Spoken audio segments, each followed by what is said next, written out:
नमस्कार मंडळी. तर आजचा व्लॉग आहे आमच्या एकदम खास ट्रिपबद्दल, मनालीची ट्रिप. फेब्रुवारी महिन्यातील गुलाबी थंडी, बर्फ आणि आमचा लग्नाचा वाढदिवस, सगळंच कसं एकदम परफेक्ट. योगायोग असा की महाशिवरात्रीही होती त्याच दिवशी. मग विचार केला हिडिंबा देवीचं दर्शन घेऊन हा दिवस साजरा करूया.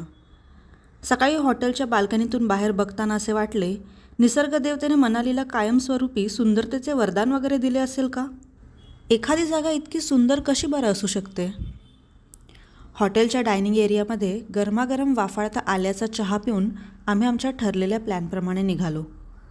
700 रुपये पर डेप्रमाणे स्कूटी रेंट केली आणि मनालीच्या स्वच्छ सुंदर बर्फाच्छादित रस्त्यांवरून आम्ही पोहोचलो हिडिंबा मंदिरात.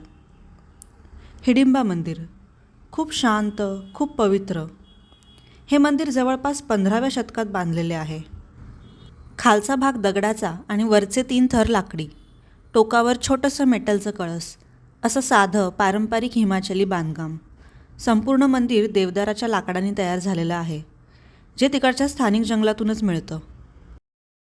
मंदिराच्या गाभाऱ्यात प्रवेश करताना काही पायऱ्या खाली उतराव्या लागतात. मंदिरात कसलाही रंग किंवा सजावट नाही, पण त्याचं ते साधेपणच एक वेगळी भव्यता दाखवतं. आजूबाजूच्या घनदाट झाडांनी त्या जागेला अजूनच शांत, पवित्र आणि रहस्यमय बनवले आहे. महाशिवरात्री असल्यामुळे तिकडे साबुदाणा खिरीचा प्रसाद वाटला जात होता. आधीच कडाक्याची थंडी, त्यात सुरू झालेला हलका हलका पाऊस, अशा वातावरणात ती गरमागरम खीर शरीरासाठी भक्कम आधार वाटत होती. मनालीला गेल्यानंतर तिकडचं मार्केट, शॉपिंग, स्नो पॉईंट, तिकडे जाऊन मॅगी खाणं, या सर्व गोष्टी साधारणतः सर्वच टुरिस्टप्रमाणे आम्ही पण केल्या. पण मनाली ट्रिपमध्ये आमच्या आठवणीत कोरून ठेवलेला खास दिवस म्हणजे आमच्या ॲनिव्हर्सरीचा आणि योगायोगाने महाशिवरात्रीचाच.